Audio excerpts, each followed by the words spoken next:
महाराष्ट्राचा अभिमान महाराष्ट्र दिन वस्तुतः मी हा पुरस्कार स्वीकारायला मान्यता दिली नव्हती. सुरुवातीला माहिती विजय चौधरी मी म्हटलं हा तुम्ही मला पुरस्कार देऊ नका. याचं कारण असं की आनंद दीक्षित माझे मित्र होते, सहप्रवासी होते, कॉम्रेड सुद्धा होते आणि त्यांच्याबरोबर मी इतक्या विषयांवरती चर्चा केलेली आहे की त्यांच्या नावाचा पुरस्कार घेणं हे मला खूप संकोच असल्यासारखं वाटतंय. तुम्ही दुसऱ्या कोणाला तरी द्या. तर ते म्हणले नाही, आमचं एकमताने ठरलंय तुम्हाला द्यायचं. त्यांच्या त्या आग्रहामुळेच मी केवळ हा पुरस्कार स्वीकारलाय आणि त्याच्याच प्रमाणे त्याहीपेक्षा महत्वाचं म्हणजे मला जो आनंद दीक्षितांबद्दल स्नेह वाटत होता त्या स्नेहाचा मला आनंद करायचा होता म्हणून मी हा पुरस्कार स्वीकारला. नाहीतर मी सुरुवातीला त्यांना मी नाहीच म्हटलं होतं. आता इथे आलोक निरंतरनी आर के लक्ष्मण वगैरे मंडळीच्या बऱ्याच आठवणी सांगितल्या. आर के लक्ष्मण यांचे माझ्या व्यक्तिशः खूपच चांगले संबंध होते. एक तर जवळजवळ दीर्घकाळ मी इकॉनॉमिक टाइम्समध्ये असताना मी जिकडे बसत असे पत्रकार म्हणून, वार्ताहर म्हणून, त्याच्या उजव्या साईडला आर के लक्ष्मण यांची केबिन होती आणि त्यामुळे आमचं सारखाच तिकडे जाणं येणं त्यांच्या केबिन पाशी होत असे. आर के लक्ष्मण यांना तसे खूप मित्र ऑफिसमध्ये नव्हते टाइम्स ऑफ इंडियामध्ये, पण का कोणा चौकून माझ्याबद्दल त्यांना जरा खास प्रेम होतं म्हणून ते जरासे असे बाहेर आले चक्कर टाकायला त्यांचे चित्र वगैरे काढून झालं की, आणि मी दिसलो तर म्हणायचे कुमार कप आणि मग आपण आज जायचं बसायचं. त्यावेळेला खरं ते चित्र काढत असायचं किंवा मी इकडे काहीतरी लिहित असायचं, पण त्याचं काय नाही, ते गप्पा मारायला सुरुवात करायचं. त्यांच्या खिडकीतनं बाहेर पाहिलं की ती लहान मुलं जी असतात चहा घेऊन जाणारी, आजूबाजूच्या भैयांना त्या लोकांना विकणारं चहा विकणार ते पोरं जे असतात ती पाहायचे, ते पाहायचे म्हणायचे की बघितलं त्यांच्या मुवमेंट्स किती नॅचरल आहेत. त्यांच्या मुवमेंट्समध्ये एक सहजता आहे त्या चहावाल्याच्या मुवमेंटमध्ये. ती सहजता आपल्या चित्रात आली पाहिजे असा माझा प्रयत्न असतो. या उलट म्हणले आपले मॅनेजमेंटचे लोक यांच्यात काही सहजताच नाही, सगळे असे नाटकी पद्धतीने. आता म्हणे दुसरे नाटकीपणाने नसलेले आणि तरी सहजता नसलेले म्हणजे राजकारणी पुढारी. त्याच्यामुळे मला म्हणे विषयांची अजिबात कमतरता कधी होत नाही. आजूबाजूला सगळी माझे व्यंगचित्रच फिरत असतात, त्यामुळे मी फक्त ते व्यंगचित्र कागदावर उतरवतो इतकंच असं म्हणले. मग त्यांनी मला एक गोष्ट सांगितली होती. ती गोष्ट मला वाटतं मी त्या लेखात लिहिली, त्यांनी आपल्या ज्या पुस्तकाचा उल्लेख केला त्या आर के लक्ष्मणच्या. ते म्हणले की एकदा त्यावेळेस व्हिएतनाम युद्ध चालू होतं आणि व्हिएतनाम युद्धात खूप नरसंहार चालू होता व्हिएतनाममध्ये. निक्सन आणि किसिंजर तुमचं बॉम्बिंग चालू. तर त्यावेळेला व्हिएतनामच्या जंगलांमधनं एक जीप जात असते बॉम्ब वगैरे असं मशीन नेणारी. त्यावेळेला जंगलांमध्ये झाडांवर काही वानरं बसलेली असतात. तर त्या वानरांच्या पैकी जी मादी असते तिच्या पोटाशी एक पिल्लू बसलेलं असतं, म्हणजे धरून ठेवलेलं असतं तिने, आणि दुसरं एक पिल्लू तिच्याबरोबर चालत असतं. तर ते एकदम ते ट्रक आणि जीप आणि टँक्स असे आवाज करत येतात. त्यावर ते पिल्लू घाबरतात. त्यावर ते पिल्लू विचारत आईला की कोण आहे ते, काय चाललंय इथे, युद्ध चाललंय ना, हे काय चाललंय. तर मार्टिन म्हणते म्हणते की अगं ते जे आहेत ना ते आपल्याला वंशज मानतात. ती जी आहेत त्यांना ते माणसं म्हणवतात स्वतःला, ते आपल्याला वंशज म्हणतात आणि आपणच त्यांचे मूळ आहोत असं ते म्हणतायत. तर ते पिल्लू असं वागतो आपण. ते म्हणजे असं आपण वागत नाही, आता त्यांना माणूस बनवण्याची जबाबदारी आपल्यावर आहे. हा त्याचा संदेश आहे असं ते त्यांनी त्याचं कार्टून काढलं होतं. आणि असा तो वानरांचा म्हणजे त्यांच्यामध्ये उत्क्रांतीचा सिद्धांत उलटा आहे. वानरांपासून आपण जन्माला आलेलं नाही पुढे उत्क्रांत परिस्थितीमध्ये. वानरांकडनं आपल्याला शिकायला पाहिजे, कारण आपण माणुसकी सोडलेली आहे आणि आपण रानटी झालेले आहोत असं त्यांचा थोडक्यात तुका होता. अलीकडच्या काळामध्ये जर आत्ता ते असते सुदैवाने, एका कार्टूनिस्टने सुद्धा न्यूयॉर्कमध्ये कार्टून काढलंय, एका अमेरिकेमध्ये होता, तो असा खिन्नपणे बसलेला आहे. तर दुसरा एक लेखक किंवा संपादक तो म्हणतो, खिन्न काय तुला कार्टून प्रेसला पाठवली वेळ झाली, तू खिन्न काय आहेस? तो म्हटलं मला कार्टून काही सुचतच नाहीये. तो म्हणतो का? तो म्हणला कार्टूनच प्रेसिडेंट झालाय. आता म्हणजे ह्याच्यावर कार्टून काय काढणार ट्रम्पवरती? तो सगळ्यात जगातलं सर्वात मोठं कार्टून म्हणजे डोनाल्ड ट्रम्प आहे. आता हा प्रसंग आठवण्याचं कारण असं की आता जो सतीश पाटलांनी संदर्भ दिला तो असा होता की युद्धात सीजफायर झाली, शांतता करायचं ठरलंय, हे डोनाल्ड ट्रम्प यांच्या मध्यस्थीने झालं असं सगळ्या चॅनलवरती यायला लागलं, सोशल मीडियावरती यायला लागलं. तर म्हणून ते डोनाल्ड ट्रम्पच्या मध्यस्थीने जर शांतता प्रस्थापित झाली असेल तर मला ते कार्टून आठवलं की डोनाल्ड ट्रम्प हाच मोठा कार्टून आहे, त्याच्या मध्यस्थीने शांतता. म्हणजे इथल्या कार्टूनांची मदत त्यांनी केली, ती इथेही कार्टूनच बसलेले आहेत ना आपल्याकडे, आपल्या देशात काही कमी कार्टून नाहीये. किंबहुना आता जो छत्रपतींनी संदर्भ दिला की हा खेळ होता, एंटरटेनमेंट होती का खरं युद्ध होतं, हे कळेन असं झालेलं आहे. कारण 3-4 दिवस नुसती अशी एक हवा उडवली युद्धाची आणि प्रत्यक्षात काही विशेष न घडता युद्ध संपलं, म्हणजे ज्याला युद्ध आपण म्हणतो ते संपलं. मधल्या काळामध्ये आपल्या काही चॅनल्सनी इस्लामाबादवरती तिरंगा झेंडा फडकावला आणि इस्लामाबाद जिंकलंय भारताने अशा प्रकारची घोषणा केली. काहींनी सांगितलं आता लाहोर पडलंय, एक शब्द वापरला त्यांनी, लाहोर आता पडलंय आणि इस्लामाबादवरती झेंडा फडकवलाय. म्हणजे अशा पद्धतीच्या बातम्या मराठी आणि काही हिंदी चॅनलवरती पण येत होत्या आणि त्याच्यामुळे मला कधी नव्हे ते माझ्या 50 वर्षाच्या पत्रकारितेचा उल्लेख झाला, पण मला लाज वाटते की आपण ह्याच व्यवसायामध्ये गेल्या 50 वर्षात आहोत, पण सुदैवाने आमच्या गेल्या 50 वर्षामध्ये अशा प्रकारची post truth, fake truth, disclaimer truth असल्या प्रकारच्या आम्हाला काही करायचा प्रसंग आला नाही. पण आताच्या पत्रकारितेत तो येतोय आणि अनंत दीक्षितांना आणि मला त्या आता असते तर आम्ही याच्याबद्दल सविस्तर चर्चा फोनवरती केली असते. त्यांचा मला फोन यायचा कधी कधी आणि ते असं सांगायचे की अरे आज तू अग्रलेखात हे म्हटलेलं आहेस पण लोकसत्ताने अमुक म्हटलेलं आहे, तर यातलं बरोबर कोणतं आहे विधान? तर म्हटलं बरोबर अर्थातच माझं आहे. तर ते म्हटले कशावर ना? म्हटलं कशावर म्हणजे मी लिहिलं याच्यावर ते बरोबर आहे, सिंपल, बाकी काही दुसरं म्हणता येणार नाही. पण ते इतक्या बारकाईने सगळं वाचून कुठल्यातले काय फरक, चळवळींची माहिती त्यांच्याबरोबरच मी त्यांच्याच आमंत्रणानुसार ह्याच कोल्हापूरमध्ये ह्याच व्यासपीठावरती कमीत कमी 3 वेळा तरी आलेलं मला आठवतं. त्यातला एक होता म्हणजे ते MSCBचे जे युनियनचं काम होतं त्यावेळेला ते आणि मी मुख्य पाहुणा होतो म्हणून मी ते आलो होतो. दुसऱ्या एकदा कोणाचं ते सत्कार किंवा कुठच्या तरी वर्तमानपत्राचं हे होतं त्याला आलो होतो आणि एकदा परिसंवादात आलो होतो. त्यामुळे अनंत दीक्षितांबरोबर माझा परिसंवाद असा होत असेल किंवा संवाद होत असेल परिसंवादांच्या माध्यमातून. आणि मग पुण्याला ज्या ज्यावेळेला कार्यक्रम असत त्यावेळेला मात्र आवर्जून त्यांची माझी भेट होत असेल. माझ्या दुर्दैवाने किंवा अनफॉर्च्युनेटली माझ्या त्यांच्या कुटुंबियांशी तसा संपर्क झाला नाही किंवा त्यांच्याशी संबंध मला आला नाही, परंतु त्यांच्याकडनं आणि त्यांच्या एकूण मृदू स्वभावावरनं मला लक्षात यायचं की त्याचं एकूण कुटुंब जीवन सुद्धा कसं असेल. आणि तसंच अतिशय स्नेहयुक्त स्निग्धता असलेलं असं त्यांचं आयुष्य असणार कौटुंबिक, याची मला खात्री होती.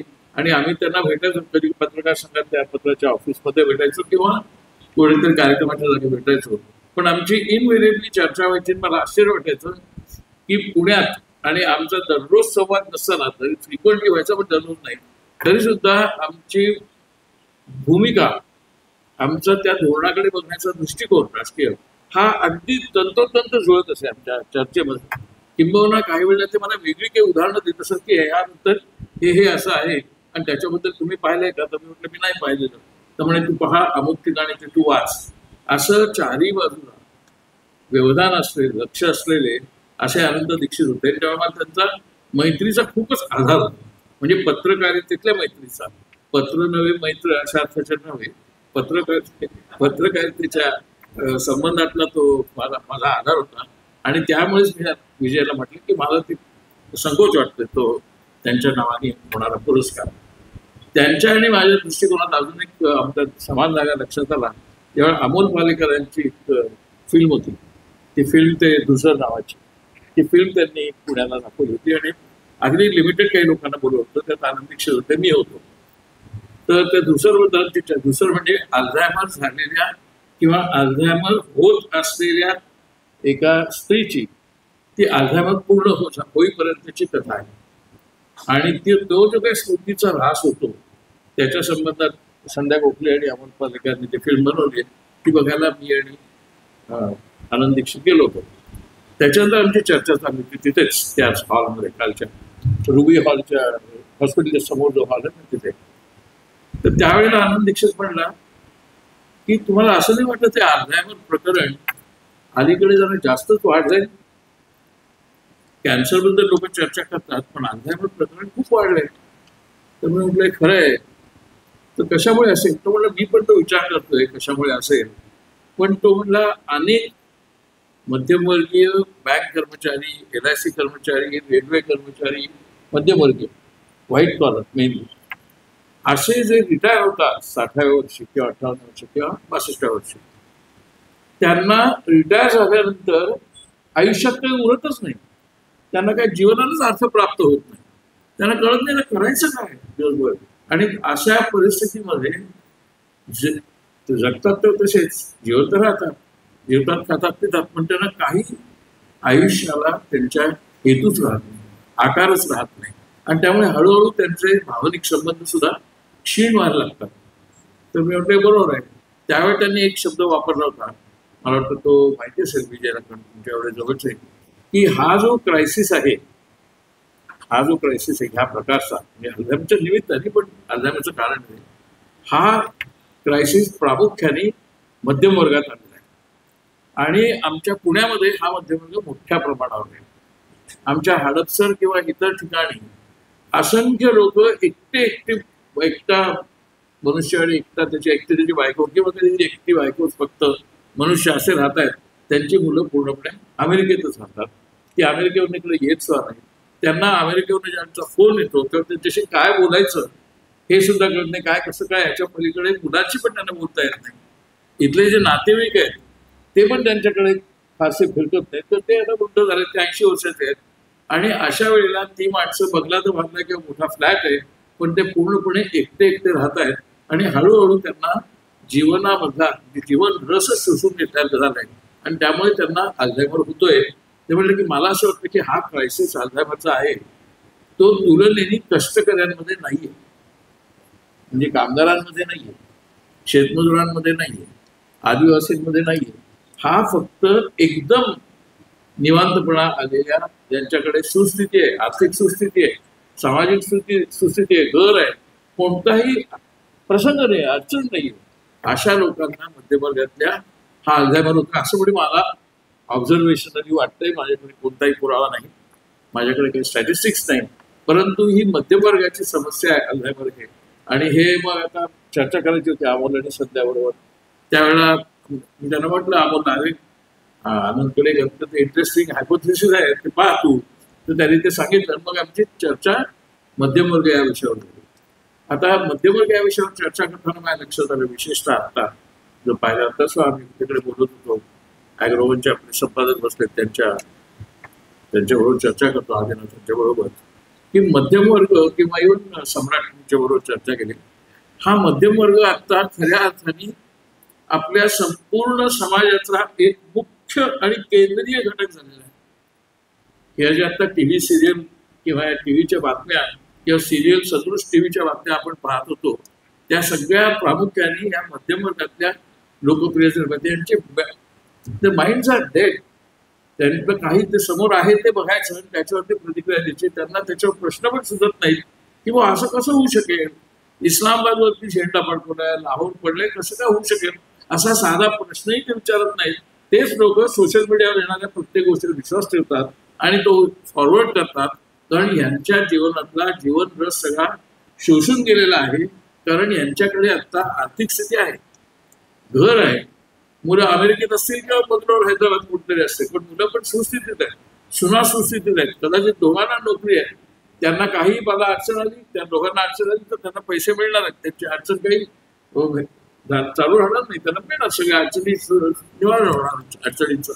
असं सगळं असताना काय मग आपल्या जीवनाला अर्थ काय? मग एका पॉईंट नंतर वर्तमानपत्र वाचणं हे पण बंद होतं, उरतं फक्त मोबाईल अलीकडे आला, त्याच्यामधल्या बातम्या किंवा त्याच्यामधल्या अशा कथा वाचायच्या आणि त्या फॉरवर्ड करायच्या, असं त्यांचं झालंय. तर मग स्वाभाविकच आम्ही असा विचार केला आनंदशी बोलतानाच त्यावेळेला की हा मध्यमवर्ग कधी निर्माण झाला? हा मध्यमवर्ग पूर्वीचा नाहीये. तर पूर्वीच्या मध्यमवर्गामध्ये साहेब तुम्हाला इथे एक असं बऱ्याच तुम्हाला लक्षात येईल, पूर्वीचा पूर्वीचा फार पूर्वीचा नाही, मी 1970 पूर्वीचा असं जातोय किंवा 70-75 पूर्वीचा जातोय. त्यावेळेच्या मध्यमवर्गातल्या जवळजवळ प्रत्येक तरुण किंवा मध्यमवयीन माणसाचा कुठच्या ना कुठच्या तरी चळवळीशी संबंध होता. कोणतेही त्यांचे मतभेद असतील, आपापसात मतभेद असतील, ते समाजवादाकडे असतील, युक्रांकडे असतील, कम्युनिस्ट युनियनवाल्यांकडे असतील, बँक युनियन किंवा MSME युनियन ज्यांच्याबद्दल आमचा संबंध आला, आनंद दीक्षित झाला, त्यांचा कुठच्या तरी सामाजिक चळवळींशी, सामाजिक घटनांशी किंवा अगदी साहित्यातल्या चळवळींशी असा जैविक संबंध होता. आता जर तुम्ही पाहिलं तर हा मध्यमवर्ग त्या अर्थाने समाजापासून पूर्णपणे तुटलेला आहे. ही चर्चा त्या दिवशी झाली नाही, कारण त्याविषयी फक्त तो मुद्दा मांडल्यानंतर ती अपूर्ण राहिली. पण त्याच्यानंतर विचार करताना माझ्या लक्षात आलं की साधी 2-3 रुपयाची वाढ रवा आणि साखरेच्या किमतीत झाली म्हणून मुंबईला जवळजवळ 25,000 ते 30,000 महिलांनी मृणाल गोरे, आईला रंगायचा, तारा रेड्डी यांच्या नेतृत्वाखाली मोर्चा काढला होता. उल्हासात तुम्हाला आठवत असेल भाऊसाहेब वर्तक होते अर्थमंत्री, त्यांना घेराव घातला होता या महिलांनी. आणि त्याच्यानंतर मागणी मान्य झाली म्हणजे काय झालं, सीजफायर झाली.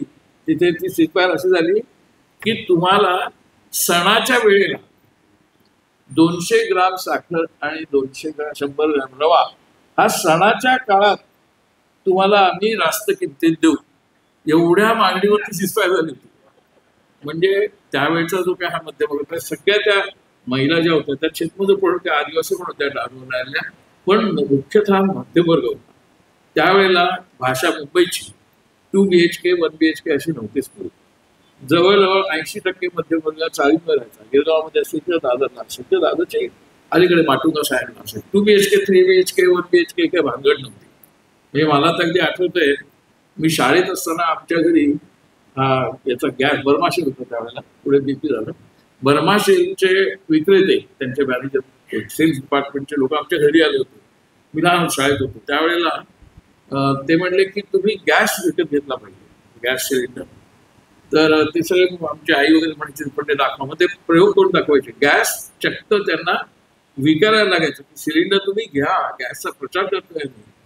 आणि ते सगळ्या ज्या स्त्रिया होत्या, महिला होत्या, त्या त्याच्याबद्दल संशय व्यक्त करायचा. अहो पण हमेशा ऐकले की ते गॅसवरचा भाग चवील नाही चांगला लागला, तो चुलीवरतीच करावा लागतो. म्हणजे इथपासनं ते गॅस संबंधातली चर्चा होती.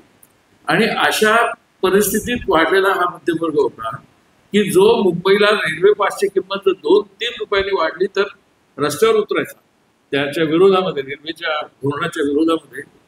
आता तुम्हाला कोणत्या, आता आपल्याला माहिती नाही आणि आपल्याला आठवत नसेल, कदाचित तुम्ही लक्षातही घेतलं नसेल, मोबाईलच्या आपल्या कॉलची किंमत ही गेल्या 5 वर्षामध्ये आपल्याला न कळत जवळजवळ 5 पट वाढलेली आहे. मोबाईलच्या, आपण मोबाईलला जे पैसे देतोय ते 5 पटींनी जास्त देतोय आता, पण ते आपल्या लक्षात आलं नाही, कारण आपल्याला ते जाणवतच नाही ना. पूर्वी समजा 550 बिल येत असेल तर आता काय 650 येत आहे, आपल्या लक्षात सुद्धा येत नाही. टीव्हीच्या चॅनलला किंवा टीव्हीला हे अनेक चॅनल घ्यायला सुरुवातीला तो 100 रुपये घेत असे, आता जवळजवळ 500 ते 600 रुपये ते घेतात. आपल्याला ते जाणवत सुद्धा नाही, कारण आता आपल्याला पाहिजेच आहे चॅनल. ही पण आपली श्वासोच्छवासासारखी गरज झालेली आहे. त्या सिरियल पाहिजेत, त्या बातम्या पाहिजेत, ते टीव्ही पाहिजे, तो मोबाईल पाहिजे. हे सगळं काही त्यावेळेच्या मध्यमवर्गात नव्हतं. त्यावेळेच्या मध्यमवर्गामध्ये याचा अर्थ ते चांगलं होतं आणि प्रगती झाली नाही, याच्या प्रगतीबद्दल नाही म्हणायचं.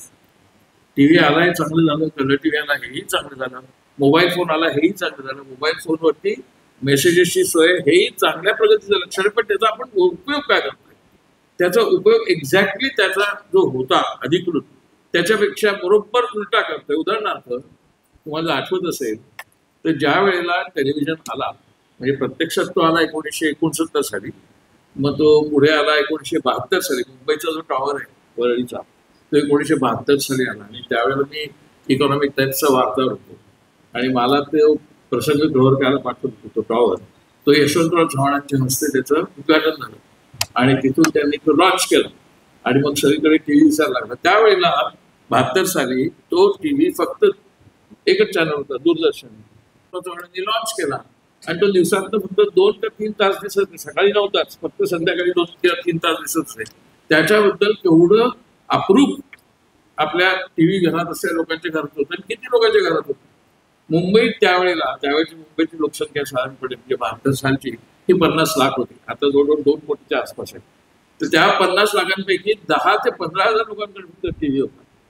मग पुढे तो 80 सालपर्यंत वाढत गेला आणि तो आकडा खूप फुगला. परंतु त्या काळात सुद्धा मध्यम वर्गाची उलथापालथ मनाची व्हायची जेव्हा शेजारच्या घरातनं भक्ती बर्वेचा आवाज यायचा, छायागीताचा किंवा चित्रगीताचा, आणि आपल्या घरात टीव्ही नाही, याच्याबद्दल त्यांना खदखद वाटायची, खेद वाटायचा.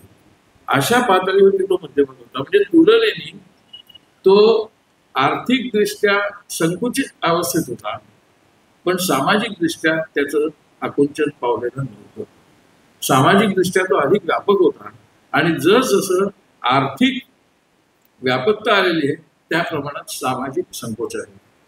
हे कशामुळे झालं कॉन्ट्रॅडिक्शन, हे डायलेक्टिक्स कसं आहे याचा अजून पूर्णपणे आपल्याला अंदाज आलेला नाही. परंतु आपण सर्वसाधारण म्हणतो की भांडवलदारांचं राज्य आहे, जमीनदारांचं राज्य आहे, श्रीमंतांचं राज्य आहे, असं आपण सगळं म्हणतो. ते खरंच आहे. परंतु ते जरी खरं असलं तरी ते प्रत्यक्षात राज्य चालवणारे कोण आहेत? प्रत्यक्ष मुकेश अंबानी केवळ गौतम अडाणी राज्य चालवत नाहीये. तो ते चालवण्यासाठी जो सुशिक्षित, अतिसुशिक्षित, इंग्लंड अमेरिकेत ऍडव्हान्स शिक्षण घेऊन आलेला जो मध्यमवर्ग आहे तो आत्ता ते सगळं चालवत आहे. मीडियामध्ये तेच आहे, ब्युरोक्रेसीमध्ये तेच आहे, पोलीसमध्ये तेच आहे, ज्युडिशरीमध्ये तेच आहे, राजकारणामध्ये सुद्धा तेच आहे. आणि एकूण सगळ्या विश्वामध्ये आत्ता हा मध्यमवर्ग आहे की जो त्यांच्या वतीने राज्य चालवतोय आणि त्याला त्याच्याबद्दल वाटतच नाही की आपण कोणाचं राज्य चालवतोय, कोणासाठी चालवतोय, याचा हेतू काय आहे. आणि म्हणून ते त्या फॉरवर्ड्समध्ये येणाऱ्या ज्या गोष्टी असतात, खोट्या नाट्या, हिंदू मुस्लिम काहीही चालू असतं. इतक्या खोट्या गोष्टी हिंदू मुस्लिम प्रकरणामध्ये त्या आपल्या व्हॉट्सअपवरती येत असतात, ते सर्रास तिकडे फॉरवर्ड केले जात असतात. बरं, ह्यातल्या आम्ही खूप लोकांना विचारलं त्या मध्यमवर्गातल्या, मुख्यतः मध्यमवर्गातल्या माणसांना, की तुझ्या आयुष्यात एकूण किती मुस्लिम आलेले, कोणत्याही कारणाने, ड्रायव्हर असेल, माळी असेल, ऑफिसात कर्मचारी असेल, पिऊन असेल, गुटखा असेल, कोणी असेल, त्यांची ओळखच नसते. त्यांना माहिती असेल मुस्लिम 3च असतात, शाहरुख खान, सलमान खान आणि आमिर खान. हे 3च मुस्लिम त्यांच्या ओळखीचे असतात टीव्हीवरती पाहून. बाकी ते कोणालाही ओळखत नसतात. पण मनातला त्यांचा मुस्लिम द्वेष हा पाहिला की आपल्याला तो पाहून किंवा ऐकून अंगावर काटा येतो, इतका त्यांचा मुस्लिम द्वेष असतो. ते सहज असं बोलून टाकतात, काही नाही, ते सगळ्यांना मारून टाकले पाहिजे. आणि मग काय पुढे काय, पाकिस्तानलाही संपून टाकलं पाहिजे. आत्ता परवा ज्या वेळेला पहिला बॉम्ब हल्ला झाला तेव्हा तुम्ही किती व्हॉट्सअप पाहिले, मला आता ते व्यवसायानिमित्त तरी पाहायला लागतात की काय काय चाललंय. सगळ्या लोकांनी, काय काय लोकांनी असे मेसेज केले की अजून 15 दिवसांनी नकाशावरती पाकिस्तान दिसणारच नाही. तर मला ही भाषा आठवली, ही मागे पण एकदा झाली होती 1998च्या मेमध्येच. आणि अगदी आता आपण बोलतो त्याच तुम्हाला 11 मे आणि 13 मे या 2 दिवशी वाजपेयीच्या काळात अणुस्फोट झाले. ते अणुस्फोट झाल्याबरोबर त्या काळात हे ट्रोलिंग नव्हतं, मोबाईल फोन नव्हता, एवढा नव्हतं, ते होता अगदी मागणी.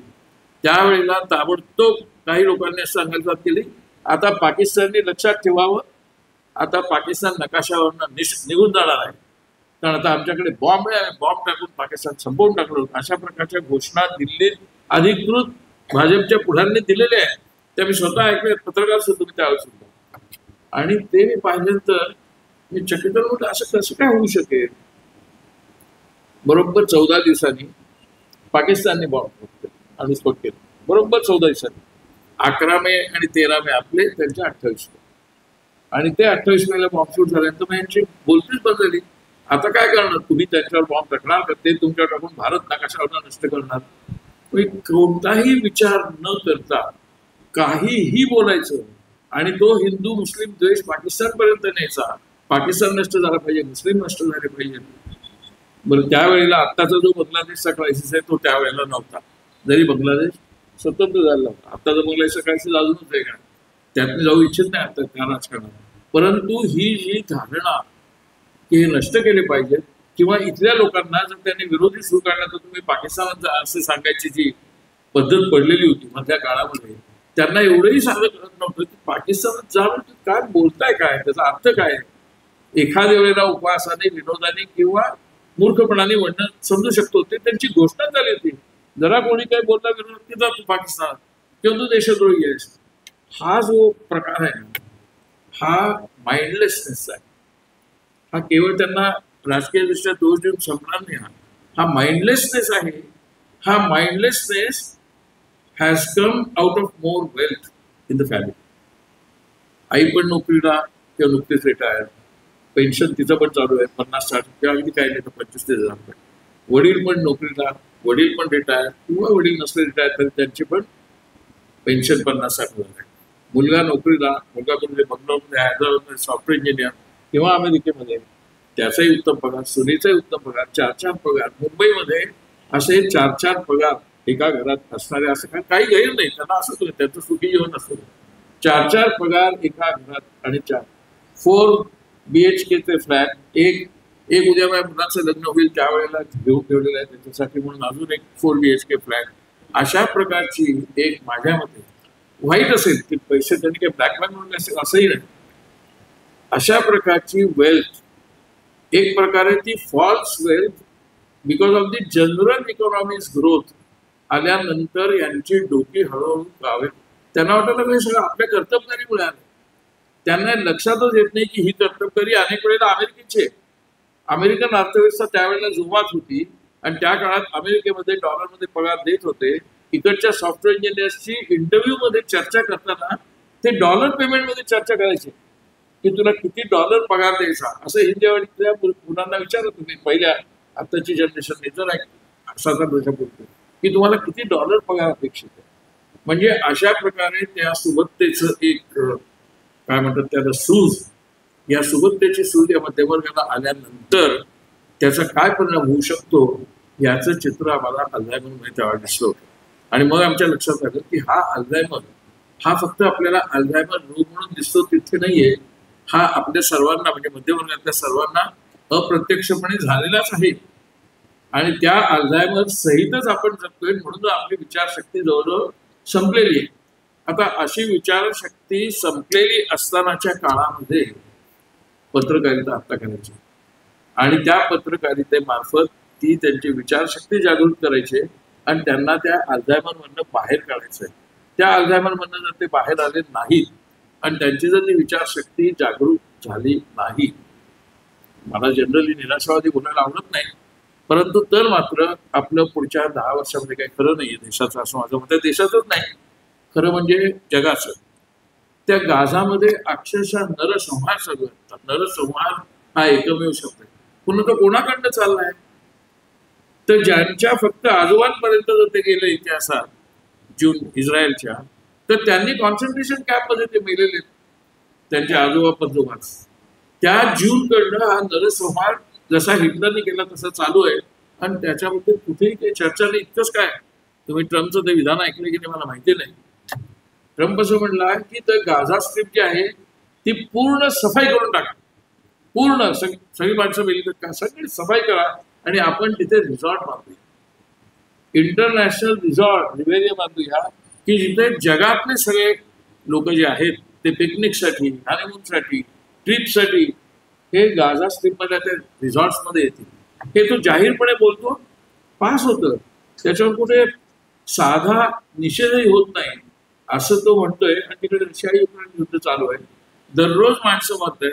त्यांनी काय ट्रम्पचा सीजफायरचा ठराव तिकडे रशिया युक्रेनमध्ये मान्य केलेला नाही आणि इस्रायल आणि गाझामध्येही मान्य झालेलं नाही. आपल्याकडे मात्र 3-4 दिवसात पाहतो. याच्यावर तुम्ही समजा की इतकं सोपं नाही आहे. युद्ध जर असेल आणि जर ते तुमच्या राष्ट्रीय अस्मितेमुळे सुरू झालं असेल तर ती राष्ट्रीय अस्मिता कुठेतरी निकालात निघेपर्यंत, पूर्ण नव्हे, कोणत्या युद्धातनं पूर्ण निकाल कळत नाही, तर चाललं पाहिजे होतं ना. रशिया युक्रेनचं आता 4थं वर्ष सुरू आहे, इस्रायल गाजाचं 2रं वर्ष सुरू आहे, आणि तरी तो नरसंहार, तिकडे तो हत्याकांड प्रचंड प्रमाणात दोन्ही ठिकाणी चालले. आणि त्या पार्श्वभूमीवर आपल्याकडे काही लोक असं म्हणत होते, काश्मीरवरती ज्या वेळेला बॉम्बिंग पीओके होती, जेव्हा बॉम्बिंग झालं, काय नाही, तो काश्मीर आहे ना, त्याचा गाझा स्ट्रिप करून टाकली पाहिजे, असे फॉरवर्डचे मेसेज द्या. काश्मीरची गाझा स्ट्रिप करून टाकली. म्हणजे आता जगामध्ये खरं पाहिलं तर कोणत्याही सेन्सिटिव्ह माणसाला कमालीचं अस्वस्थ वाटेल अशा प्रकारचं जगभर वातावरण आहे. फक्त भारत पाकिस्तान नाही, जगभर हे वातावरण आहे. आणि युरोपात आहे, अमेरिकेत आहे, अमेरिकेच्या वतीने इतर ठिकाणी आहे, आणि तुम्हाला कुठे चर्चाही दिसत नाही. मी ज्या वेळेला पत्रकारितेत आलो त्यावेळेला व्हिएटनाम वॉर चालू होतं. म्हणजे मी आलो साधारणपणे 70 झाली, त्यावेळी व्हिएटनाम वॉर पूर्ण पीकला होतं. टेट ऑफेन्सिव्ह म्हणून जो म्हणतात तो 1968 साली झाला होता, आणि घनघोर बॉम्बिंग चालू होतं अमेरिकेचं. आणि प्रथम फक्त व्हिएटनाममध्ये, मग कंबोडियामध्ये, मग लाओसमध्ये असं ते बॉम्बिंग चालू होतं. आणि हेनरी किसिंजर त्याचे मुख्य आद्य खलनायक होते, निक्सन हे त्याचे खलनायक होते. त्या खलनायकांना पत्रकारितेमुळे, पत्रकारितेच्या जागरूकतेमुळे, पत्रकारितेच्या संसदीय कोणत्याही चळवळ नव्हती, कोणत्याही पक्षाची, डेमोक्रॅटिक पक्षाची पण चळवळ नव्हती, कोणत्याही ट्रेड युनियनचे मोर्चे नव्हते, पण पत्रकारांनी, वॉशिंग्टन पोस्ट इथं बुर्झा पत्रकार होते, ते काय कम्युनिस्टांची पत्रकारिता नव्हती, बुर्झा पत्रकार होते, पण ते मध्यमवर्गीय पत्रकार होते. त्यांनी Washington post, New York times, New Yorker ह्या सगळ्या वर्तमानपत्रांमधनं एक एक गोष्टी ज्या वेळेला त्यातल्या खोटारड्या, नरसंहाराच्या, माणुसकीच्या आधारे प्रसिद्ध करायला सुरुवात केली, त्यावेळेला त्याचा दबाव अमेरिकन प्रशासनावर इतका आला की निक्सनला राजीनामा द्यायला. निक्सनला राजीनामा देण्यासाठी मोठाले मोर्चे निघाले नव्हते, ते होते विद्यार्थ्यांचे मोर्चे. व्हिएतनाम युद्धाच्या निमित्ताने त्याच्या विरोधात निघाले, त्यातल्या विद्यार्थ्यांवरती गोळीबार पण झाला होता. तरी पण ते कारण नव्हतं. निक्सनला शेवटी जायला लागलं ते because of the pressure of the media. तसं मीडियाचं प्रेशर तर अमेरिकेत सुद्धा नाही कोणी. कारण अमेरिकेमध्ये सुद्धा ही न्यू वेल्थ ज्याला आपण म्हणतो, त्या न्यू वेल्थनी त्यांची डोकी आता पूर्णपणे बदल झालेली आहे. आणि म्हणून आत्ताच्या पत्रकारितेसमोरचं आव्हान पूर्वीपेक्षा खूप जास्त आहे. म्हणजे टिळक आगरकरांच्या काळातली तुलना करणं अत्यंत अप्रस्तुत आणि अवास्तव आहे, त्याची गरज नाही. परंतु त्या काळामध्ये सुद्धा मला आठवतंय बातमी आली टिळकांच्या काळामध्ये 1905 साली. ती बातमी अशी होती की रशियाचा पराभव 1905 साली जपाननी केला. तर त्याचा आनंद आपल्या मराठी पत्रकार किती असतील, वर्तमानपत्र किती असतील, 500, 600, 1000, 2000, 5000 एवढेच पत्रकार असतील ना, म्हणजे वर्तमानपत्र किती कमी असतील. पण जपाननी रशियाचा पराभव केला आहे, म्हणजे आशियातल्या एका राष्ट्राने युरोपातल्या एका शक्तीचा पराभव केला आहे, याचा आनंद व्यक्त करणाऱ्या पुढाऱ्यांच्या सभा झाल्या नामदार ओकलेच्या सहकार्याने. म्हणजे ही सेन्सिटिव्हिटी त्यावेळेला होती. मी ज्या वेळेला पत्रकारितेत आलो तेव्हा व्हिएतनाम वॉर चालू होतं, ती सेन्सिटिव्हिटी आपल्याकडे सुद्धा होती. आणि म्हणून अमेरिकन पत्रकारिता त्या काळामध्ये आमची आदर्श पत्रकारिता होती. न्यूयॉर्क टाइम्स, न्यूयॉर्कर, प्रमाणे वॉशिंग्टन पोस्ट वगैरे.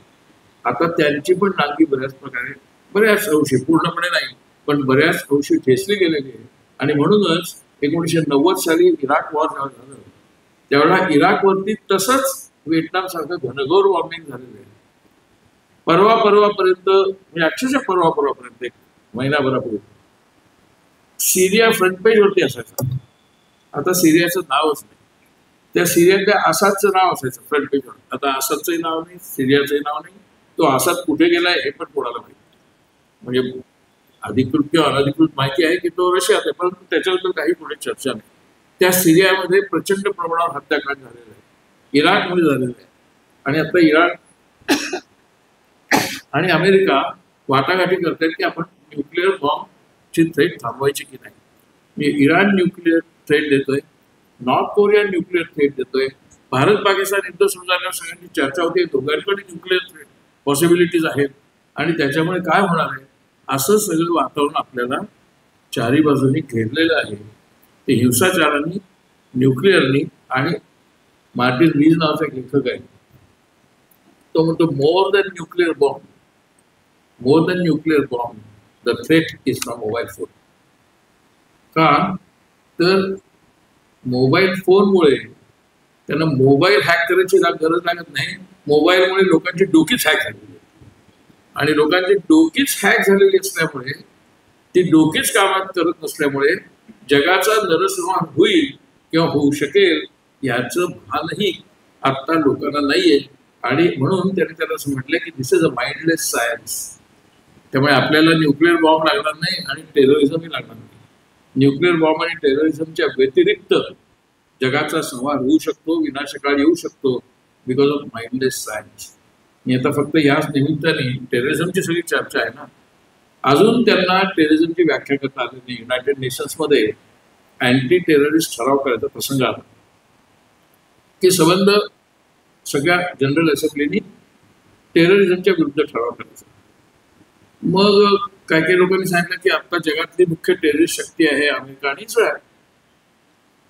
तर जनरल असेंब्लीमध्ये तो ठराव आला. ते म्हणले नाही नाही असं नाही करता यायचं, अमेरिका आणि इस्रायल काय टेररिस्ट म्हणून नाहीये. मग टेररिस्ट कोण आहे? खलिस्तानच्या वेळेला एवढी टेररिस्टांची चर्चा नव्हती. त्यांनाही म्हणायचे दहशतवादी, त्यांना शीख दहशतवादी म्हणायचे. पण गेल्या काही वर्षामध्ये दहशतवादी या शब्दाचा जोडार्थ काय तर मुस्लिम. इस्लाम म्हणजे दहशतवादी. मग शिखांनी जे 50-60 हजार माणसं मारली खलिस्तानच्या चळवळीमध्ये, खुद्द पंजाबमध्ये किंवा देशभर, त्यांचा आता टेररिस्ट म्हणून उल्लेख होत नाही. ज्या पद्धतीने प्रज्ञा ठाकूरांनी हिंसाचार घडवला मालेगाव आणि अन्यत्र ठिकाणी, त्याची नोंद टेररिस्ट म्हणून होत नाही. म्हणजे टेररिस्ट कोण आणि टेररिझम म्हणजे काय याची व्याख्या आता अधिकृतपणे युनायटेड नेशन्समध्ये सुद्धा ते करू शकत नाहीये. साधा खून कोणता आणि टेररिझम कोणता? तर साधारणपणे आपण असं म्हणू शकतो, त्यात सोपी व्याख्या करायची झाली, organise terrorism cannot succeed without support of the state किंवा support of some active institution. म्हणजे टेररिझम यशस्वी व्हायचं असेल, टेरर अटॅक यशस्वी व्हायचा असेल तर त्याच्या पाठीमागे कुणाची तरी सत्ता शक्ती पाहिजे. मग ती इस्रायल असेल, अमेरिका असेल, पाकिस्तान असेल किंवा भारतही असेल, देन इट इज टेररिझम. पण त्या टेररिझमचा प्रतिकार किंवा प्रतिवाद हा आपण सैन्याने करूच शकत नाही, पण टेररिस्ट ऍक्टिव्हिटी इज डिफरंट. आता उदाहरणार्थ अमेरिकेतल्या शाळांमध्ये काही काही जातात बंदूकधारी आणि ठाक सगळ्या मुलांना ठार मारतात, शिक्षकांना ठार मारतात. त्यांना ते म्हणतात की हे माइंडलेस मर्डरर्स आहेत, कुणी आहे. मग ते टेररिस्ट कशावर? मग तसंच कशावर काश्मीरमध्ये झालं नसेल? कोणतरी माइंडलेस मर्डर आला, त्यांनी मारलं. आपल्याकडे कोणताही पुरावा नसतो. आपल्याला फक्त एवढंच माहिती आहे की ज्या अर्थी काही हिंदू मारले गेले त्या अर्थी तो टेररिस्ट मुस्लिम होता पाहिजे. कारण हे ठरलेलं आहे आता की कोणतीही टेररिस्ट ऍक्टिव्हिटी फक्त मुस्लिम करतात, कारण टेररिझम म्हणून इस्लाम. अशा प्रकारचा प्रचार करून, अशा प्रकारे कन्व्हिन्स करून, कोणताही पुरावा न देता आपली डोकी जर बधीर झालेली असतील तर मार्टिन रीसच्या म्हणण्याप्रमाणे त्याचं म्हणणं आहे की दिस इज आवर फायनल सेंचुरी, असं त्याचं पुस्तकाचं टायटल आहे.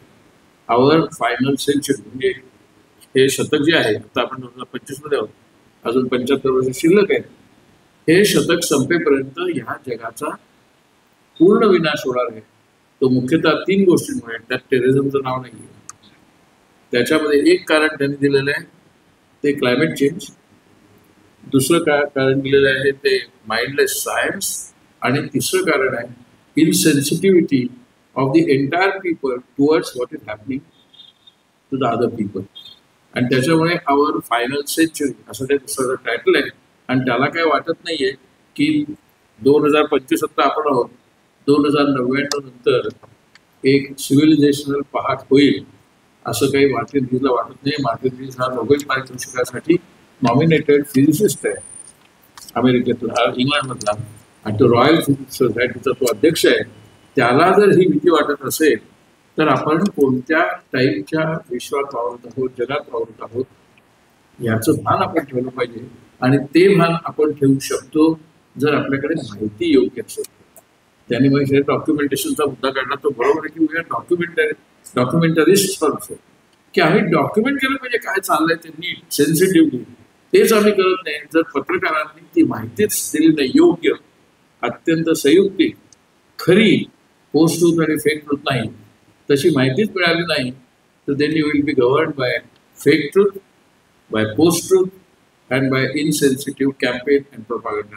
इन दॅट सिच्युएशन महेश एलकुंचवारांनी मध्ये एक सिरीज लिहिली होती लोकसत्तामध्ये, विनाशकालाची सुरुवात. त्यांनी असं म्हटलंय त्याच्यात की ही विनाशकालाची सुरुवात आहे. आपण निराशावादी न होता ही विनाशकालाची सुरुवात अखेरपर्यंत जाऊन द्यायची नाही, हे लक्षात ठेवून पत्रकारिता करायचे. आणि तुम्ही सुद्धा वर्तमानपत्र वाचताना किंवा टीव्ही पाहताना साक्षेपी पद्धतीने पाहिली पाहिजे. आहे ते दिसतंय ते म्हणजे टीव्हीवर दिसतंय त्याच्यावर विश्वास ठेवायची गरज नाही, ठेवूच नका. किंबहुना हल्ली तर टीव्ही न पाहणं हेच योग्य ठरेल. अलीकडे तर वर्तमानपत्र न वाचणं सुद्धा योग्य ठरायला लागलंय. पण प्रत्यक्षात आमची अनंत दीक्षितांच्या स्तुत्यर्थ एवढीच मी अशी आपल्याकडे स्वतःकडेच मागणी करेन की आपल्याला पत्रकारितेच्या माध्यमातून conscience, journalist is a conscience keeper of the society, सत्सत्य बुद्धी जपणारी शक्ती म्हणजे पत्रकारिता.